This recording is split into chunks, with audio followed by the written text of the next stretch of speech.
It's interesting, when you've done this work for a while, like people figure you know things, eh? There was this guy at one time, he was how long do I have? 15. Yeah, that's right, I better time this. So there was this guy, he was a psychologist, and he got a PhD and he got hired here. And he specialized in child psychology, so he was really proud of what he knew, and he decided he wanted to share it with the community. So he, when he arrived here, he put out a notice that he was quite prepared to speak to the community, and he had a speech he gave, and that speech was entitled, "The 10 Commandments for Raising Children."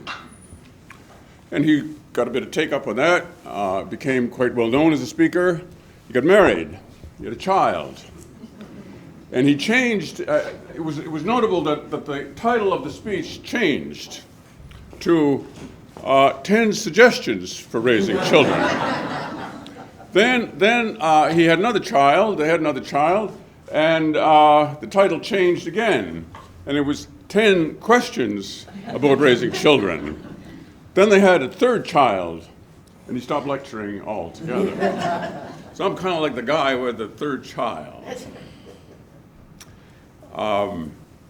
There's some other New Dawn people here. I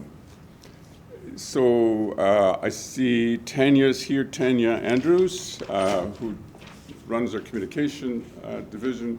Marie MacSween is here. Marie's my wife. So she's my wife, but she worked for New Dawn for a time. She ran New Dawn for a time. Norma Boyd, who's been with New Dawn some time and is now the Director of Operations. Nicole Cambert, who runs the New Dawn Foundation.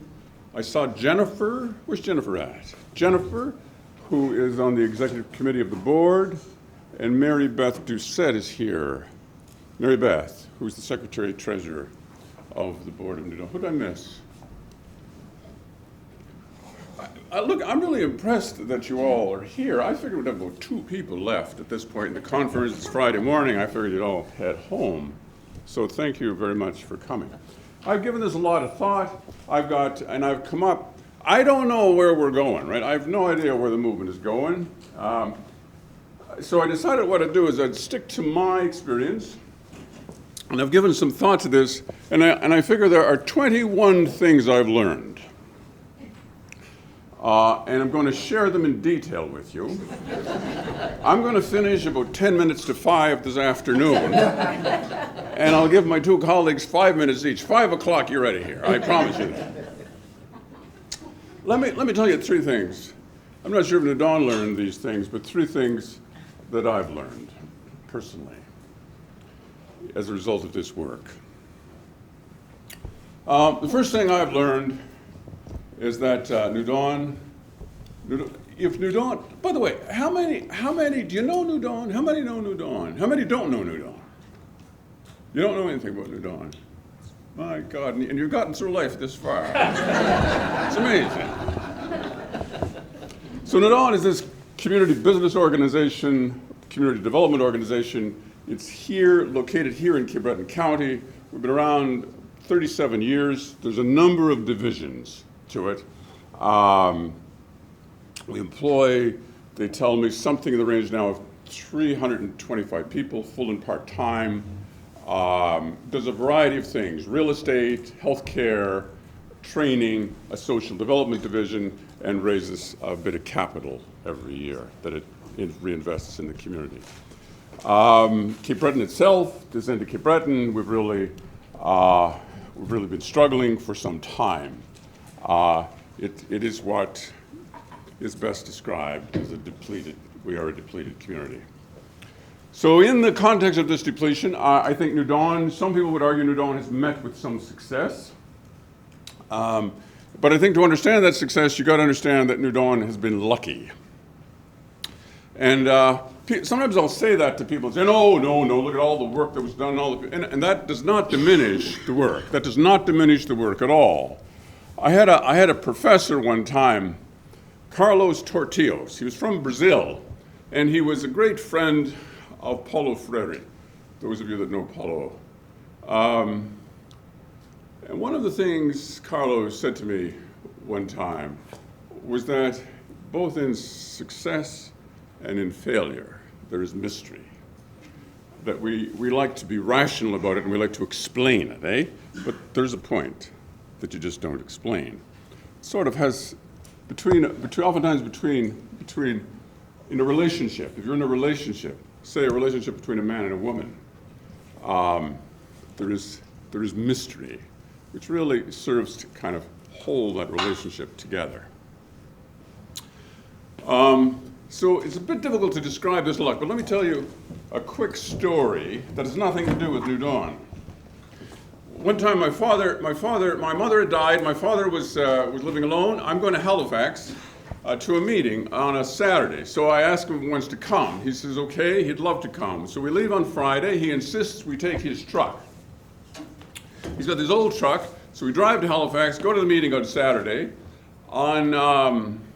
I finish about 5 o'clock, we get in the truck, we start home. This is in the fall of the year, it's just starting to get dark, it's starting to rain, and something happens to the front end of the truck. I'm about, I don't know, 10 minutes out of Halifax. By this time it's 6 o'clock Saturday night, 10 minutes out of Halifax, and the wheel is just shaking. I can't make I'm driving, I can't make any time at all. We decide we might as well keep going in this torrential rain. We're driving like 5-10 miles an hour. That's how fast we're going. We drive all the way to Truro with this thing shaking. Must have taken us 2-3 hours to get to Truro. By this time it's 10 o'clock. I'm going out of my mind. I've got to be home on Sunday to prepare for this big thing that's happening on Monday morning. I got to be on. I mean, I'm in Truro. It's 10 o'clock at night. It's pouring rain. We clearly can't go any further with the truck. I'm for abandoning the truck, and get on a bus or something. But he wanted to leave the truck. He's going to stay with it. I can't leave him. He's in his early 80s. But he's in pretty good cheer. It's kind of like a bit of an adventure. We go into this restaurant,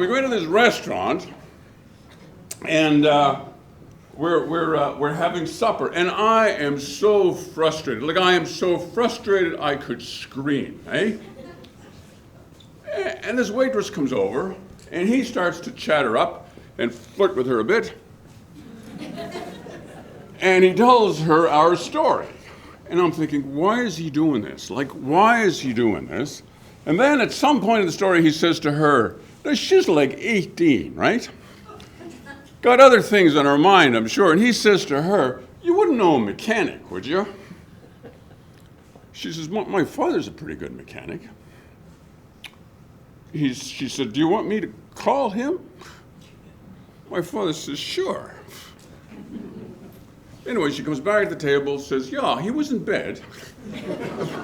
But he'll get up, and he's retired, but he has a little garage in the backyard, and he'll have a look at it.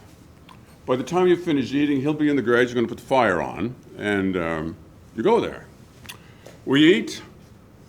Before we leave, she said, if you get back on the road, by the way, here's my sister's phone number. I've called her. If you go back on the road, she lives in New Glasgow. Stop in New Glasgow. You stay there for the night if the truck's not working any better. Anyway, in we go to, we find him. He's not far away. The garage is so small. Mother of God, the garage is so small. The truck is big. I'm driving. My father gets out of the truck before we drive in. I drive in. There's just room for the truck in terms of width. The arse end of it is still outside in the rain. My father and he get in, they're having a great chat, they get along really well. I can't get out of the truck, I've got to sit there in the truck, I'm like a leper, just all by myself. Anyway, they take the truck apart, and the tire apart. He finds out what it is, it's a bearing. He thinks he might have a bearing. Imagine this little garage. Turns out he doesn't. But he knows somebody, and he'll call them and get them to open his service station for us, 8 o'clock in the morning. We say goodbye. Everywhere my father goes, he says, come and see me sometime. And he tells them where he lives. So we do that. He tells them, come and visit me sometime. Off we go. We get a hotel room, get up. We're at the garage at 8 o'clock in the morning. Buddy shows up, opens the garage. takes it all apart, figures out what he needs, calls a guy who owns a parts store who's on his way to Quebec. Like he's an hour and a half outside of Truro on his way to Quebec with the whole family, hey? Talks him into turning around, hey? Comes back, opens the store, gets the parts, brings it to the garage, eh? We're on the road at 12 o'clock, lunchtime. Now that's luck. That's luck. That's not to diminish the role my father played in terms of being open to receiving that. New Dawn has been lucky like that over and over and over again. I'll tell you stories about that, but they only give me 15 minutes. Let me tell you another lesson I've learned. I've learned the power of a story. I don't mean the story about going to Truro. I don't mean a story like that. I mean the power of a story in terms of its drive, the way it drives things. Give me a choice, $1 million or a good story. I'll take the story. Because with the story, you can just leverage it up. I mean, in many ways, the great happenings historically were driven by a story. I mean, the great experiment in democracy in the United States was driven by a story. And in many ways, Lincoln re-energized that story in the Civil War when he said at Gettysburg, and it's the anniversary this year of Gettysburg, when he said that given what had happened, given those that had died, if those deaths were not to be in vain, then they had a responsibility as a people to persevere in terms of this experiment in creating a government of the people, for the people, by the people. Let me give you one example of a very powerful story for us here. Part of our depletion is there's no capital. No community has ever recovered in the history of this work without resolving its capital issue. No community. In Cape Breton, most of the investment capital, so much of the investment capital has had to be public investment. And that's gotten mixed reviews in terms of how well that works. Now here's what's interesting. Every year in Nova Scotia, $650 million is purchased in RRSPs and 2% stays in the province. The rest all migrates. If you extrapolate that in Cape Breton, what that means is there's $100 million every year that migrates off island, in terms of, and figuratively speaking, it goes to Toronto. Now, it's hard for most of us to imagine $100 million. So part of in the story what we say is, when they were closing the coal mines here in Cape Breton, the feds and the province put up a community offset of $80 million over 4 years.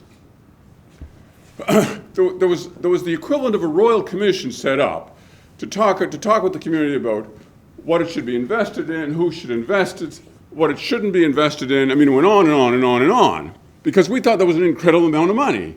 $80 million over 4 years. But every year, we buy $100 million in RRSPs, and we're oblivious to it. We just send it off. So we send it off to Toronto, and then we send the children to Toronto, because in Toronto they've invested it and created work. So we send the children to Toronto, and they work. So we send the money, then we send the children, and then we say, wonder what's wrong here? How come things won't work here? Like there's an economic illiteracy, see, about us, eh? So the story is, we tell that story, and then we say, what if we kept a little bit of that here? What if we kept 10%? If we kept 10% of that here, we don't have to keep it all. Over 10 years, you could gather up $100 million in terms of as community equity. The province introduced this tax equity program, the CEDAF program we call it, and so every year we go out, we raise money, we tell, that's a powerful story. People respond to that story, hey? That's the power of a story. It speaks to people. Let me tell you, in the 2 minutes I've got left, let me tell you a third lesson. One of the things that I really struggled with in this work is that on the one hand, New Dawn is a delightful place to be. It's exciting. We're doing things. It's just wonderful people, wonderful programs, launching wonderful things, great ideas. It just fills your heart to be one of the privileged to be associated with that organization. On the other hand, we live in a community, we're dying. We're dying. I'm sorry, but we're dying here. By any measure, we're going down. We're losing 1,000 people a year. Most of them are young. Give me a measure. Give me a measure, and according to that measure, we're in serious difficulty as a community.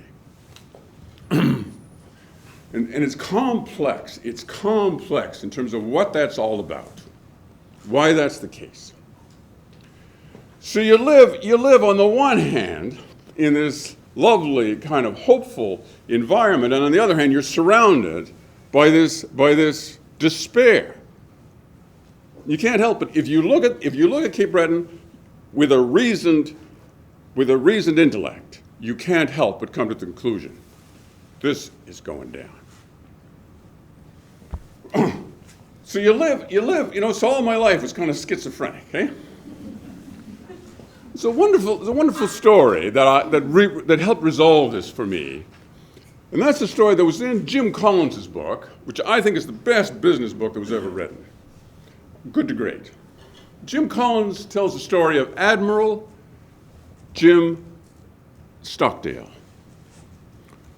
So Stockdale, and he called this the Stockdale paradox. So here's the story of Admiral Stockdale. Stockdale was a prisoner of Vietnam. He was an admiral. He was a prisoner in Vietnam from 1965 to 1973. Not many made it who were in prison in Vietnam that length of time. Not many made it. He was tortured 20 times, severely tortured. He was crippled for the rest of his life when he was released. So the amazing thing is, given that so few survived, given that most died, and he was commanding a unit in that prison, and everyone in his unit made it. So Jim Collins interviewed him and wanted to ask him, well, how did you do it? Because it was quite hopeless. And tell me about the ones that didn't. And Stockdale said something fascinating. Stockdale said, well, of course, the ones that didn't make it were the optimists. What the heck was that about? He said that there were so many who would come, be captured, and they'd come in, and what they would live on was the hope that this wasn't going to last too long. So they would convince themselves that they were going to be out by Christmas. Relief would come by Christmas. So then it wouldn't happen. So then they'd say to themselves and to their colleague, Easter, they'll be here for us by Easter. Easter would come, and they'd still be there. So then they'd say, by July the 4th, we'll be out by July the 4th. Then first thing you know, it was Christmas again. And that cycle would start. And Stockdale said they died of a broken heart. So Stockdale said, in order to get through that, here's what's key. First of all, you gotta believe you're going to prevail. You gotta believe that. It's got to be more than a belief. You got to know you're going to prevail. On the other side of that, you got to face up to the brutal circumstances that need to be confronted. That's the paradox. In my heart, I know that we need, as a community, to face up to the brutal circumstances that are our context. And in my heart, I know that despite that, we will prevail. Thank you very much.